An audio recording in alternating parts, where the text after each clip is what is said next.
नमस्कार, आप देख रहे हैं सन ऑफ बंगाल।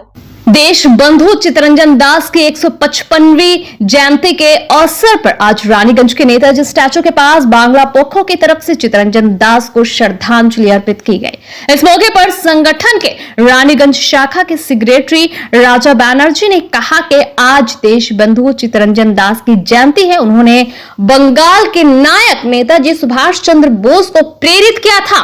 उनकी आज जयंती है। उनकी जयंती का पालन करने के लिए आज उनके संगठन की तरफ से नेताजी स्टैचू के सामने ये कार्यक्रम किया जा रहा है। उन्होंने कहा कि बंगाल के लोग कभी रविंद्रनाथ टैगोर, चित्तरंजन दास, नेताजी सुभाष चंद्र बोस जैसे महापुरुषों को भूल नहीं सकते। उन्होंने कहा कि अभी हाल ही में असम के मुख्यमंत्री ने कहा था कि जो कोई भी अमर सोनार बांग्ला गाना गाएगा उसे देशद्रोही कहा जाएगा। उन्होंने कहा कि कवि गुरु रविंद्रनाथ टैगोर ने जब इस गाने की रचना की थी तब बांग्लादेश का नामो निशान नहीं था। ऐसे में इस गाने के गाने वालों को देशद्रोही कहना रविंद्रनाथ टैगोर का अपमान है जो बंगाल की जनता नहीं सहेगी। साथ ही उन्होंने कहा कि आज हम अपने महापुरुषों को भूलते जा रहे हैं, इसलिए उनके संगठन की तरफ से आज देश बंधु चित्तरंजन दास की जयंती मनाई जा रही है। इस मौके पर यहां संगठन के रानीगंज विधानसभा के असिस्टेंट सेक्रेटरी काजल दास गुप्ता, जमुड़िया विधानसभा के सेक्रेटरी अध्यापक सौभिक चैटर्जी, कुलावा संगठन के अन्य सदस्य उपस्थित थे। कार्यक्रम में रानीगंज के विशेष समाज सेवी तथा सुभाष स्वदेश चेतना के अध्यक्ष गोपाल आचार्य भी खास तौर पर उपस्थित थे।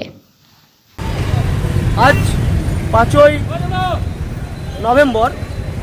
নভেম্বর হচ্ছে এক বাঙালির কাছে বিশেষ দিন এবং আজকের তিথিটি আমাদের বাঙালি এবং পাঞ্জাবি উভয়দের কাছেই বিশেষ দিন। কারণ আমরা আজ আমাদের জাতির অভিভাবক, আমাদের রাষ্ট্রনায়ক সুভাষচন্দ্র বসু যার ছাত্র সে হচ্ছে আমাদের চিত্তরঞ্জন দাস। চিত্তরঞ্জন দাসের বা সুভাষের বাবা বলতে পারেন চিত্তরঞ্জন দাস। তো তার আজ জন্মদিন, যে রাষ্ট্রনায়ককে তৈরি করেছে তার আজ জন্মদিন। তো তার জন্মদিনের সাথে আমরা রানীগঞ্জ বাংলা পক্ষ রানীগঞ্জ শাখা আজ আমরা রানীগঞ্জের এই যে প্রাণকেন্দ্র, এই প্রাণকেন্দ্র বীর সুভাষচন্দ্র বসু স্ট্যাচুর সামনে আজ আমরা জন্মদিনটি উদযাপন করি। কারণ আজ 155তম জন্মদিন দেশবন্ধুর। এইটুকুকে বলতে চাই আমরা রানীগঞ্জের দেখছেন তো ঐতিহ্য বিচিত্র বদলে যাচ্ছে। এখন রানীগঞ্জে কেউ নাই আর যে দেশবন্ধুর জন্মদিন পালন করবে, হয়তো কারোর মনেই নাই। তা আমরা বাঙালির আবেগ, আমরা বাংলা পক্ষ বাঙালির সংগঠন, আমরা চাই আমাদের মনীষীদের, আমাদের অভিভাবকদের জন্মদিন এবং মৃত্যু দিবস যেন মনে রাখাতে পারি বাঙালির কাছে। সেই জন্য আমরা বাংলা পক্ষ থেকে আজ এই দিনটি আমরা এখানে উদযাপন করলাম। তো আমাদের সকল সহযোগিতারা রয়েছে এবং বলতে চাই এই আমাদের বাঙালির আবেগে ভাবাঘাতে যারা আঘাত করবে তাদেরকে এই বাংলা থেকে মুছে ফেলা হবে।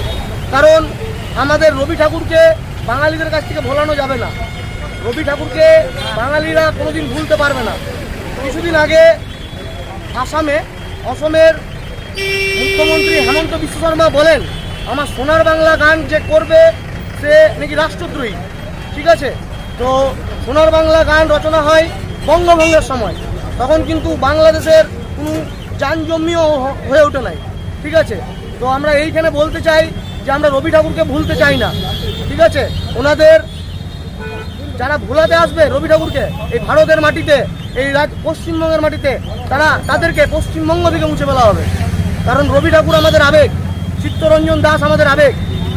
আজ সে আবেগের জন্মদিন এবং চিত্তরঞ্জন দাস বাঙালির জন্য অনেক কিছু করেছেন। বাঙালি স্বদেশ ভাবনা, বাংলার স্বদেশ নীতি নিয়ে। তো আমরা চাই বাংলা পক্ষ থেকে আজ আমরা এই কর্মসূচি পালন করলাম এবং আমাদের সকল সহযোদ্ধারা এখানে উপস্থিত ছিলেন।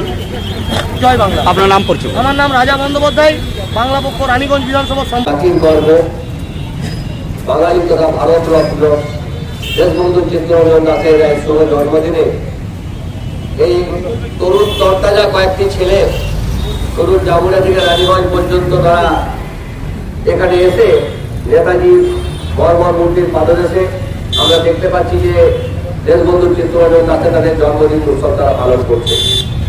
দুর্ভাগ্য আমাদের অ্যাকচুয়ালি খবরটা যে আমার কাছে থাকতো, হয়তো আমি আরো রানীগঞ্জের বিপুল সংখ্যক মানুষকে আহ্বান করতে পারতাম যে যারা দেশবন্ধু চিত্তরঞ্জন দাস সম্বন্ধে অনেকে ভুলে গেছে বলা হয়। কারণ আমাদের রাষ্ট্র ব্যবস্থা এমন যে দেশ গঠনের জন্য যে মহানায়কের জন্ম হয়েছিল আমাদের ভারতবর্ষে, তারই আজ জন্মদিন আমরা কেউ জানি না।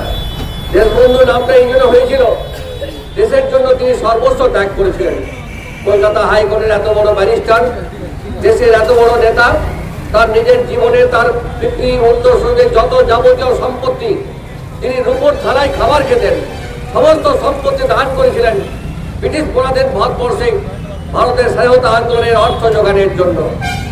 তার হাত ধরে নেতাজি সুভাষচন্দ্র বসু আগমন হয়েছিল এই ভারতবর্ষে। सन ऑफ बंगाल के माध्यम से हर खबर आप तक सबसे पहले पहुंचाई जाती है। सन ऑफ बंगाल जहां यूट्यूब, फेसबुक और वेबसाइट हर जगह पे है। हमारे यूट्यूब पे आप देखिए सन ऑफ बंगाल की खबरें।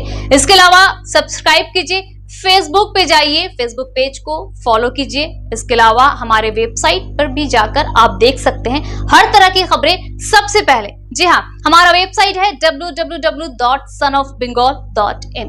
धन्यवाद।